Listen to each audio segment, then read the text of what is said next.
Hi everyone, today I would like to tell you my theory about probably the new DLC with Springtrap in Dead by Daylight.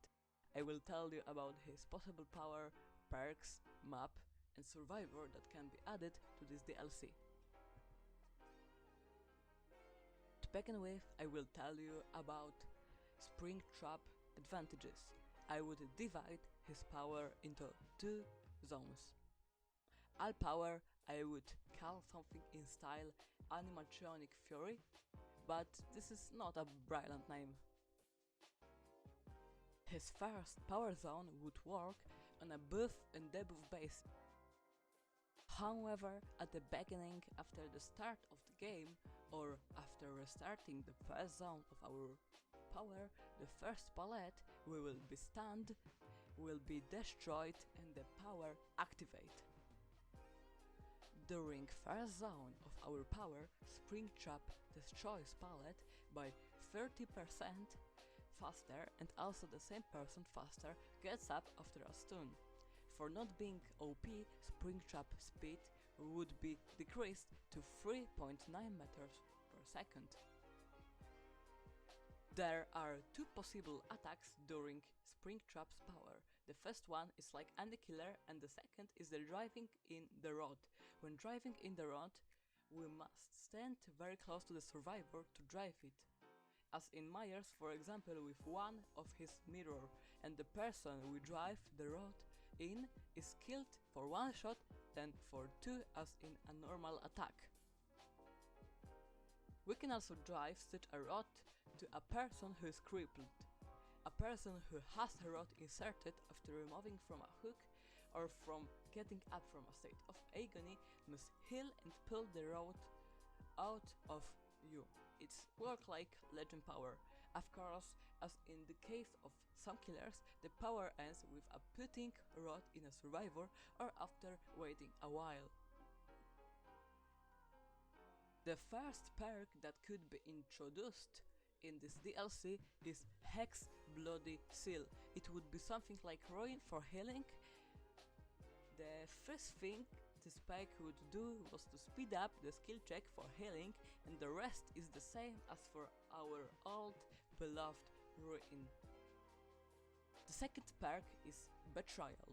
If your obsession helped repair the last generator, after fixing it refers the aura of all survivors who were helped by the obsession for 7, 10 or 13 seconds, and the other survivors scream. Third perk would be Bond of Entity. Perk would operate on the basis of new obsession. Every time an obsession is rescued from the hook during the second stage, the person who rescued the previous one becomes obsessed.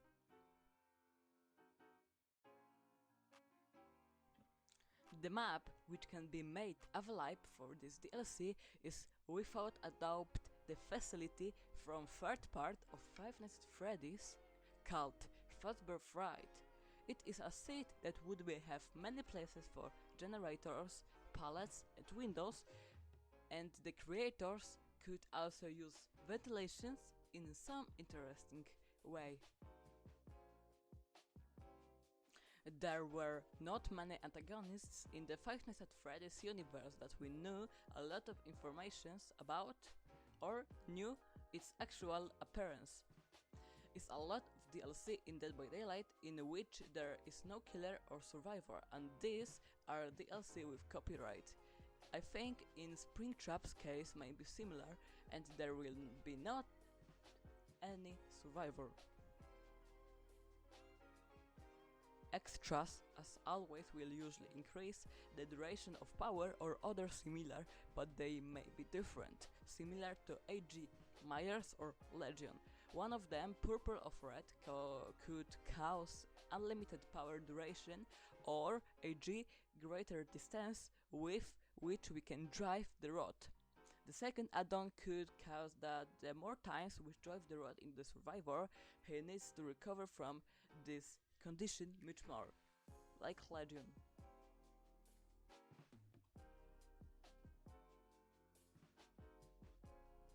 A memento at Springtrap could be, for example, crushing the head with a rod or something that pulls part of the body or face out.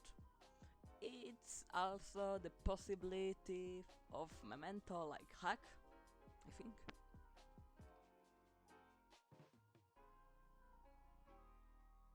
The first skin for Springtrap, it can be Spring Bonnie from the first Family Diner pizzeria, and the second skin, probably legendary, could be the second version of Springtrap, William Afton from 6th Five Nights at Freddy's game called Freddy Fazbear's Pizzeria Simulator. I hope you enjoy this film. See you soon.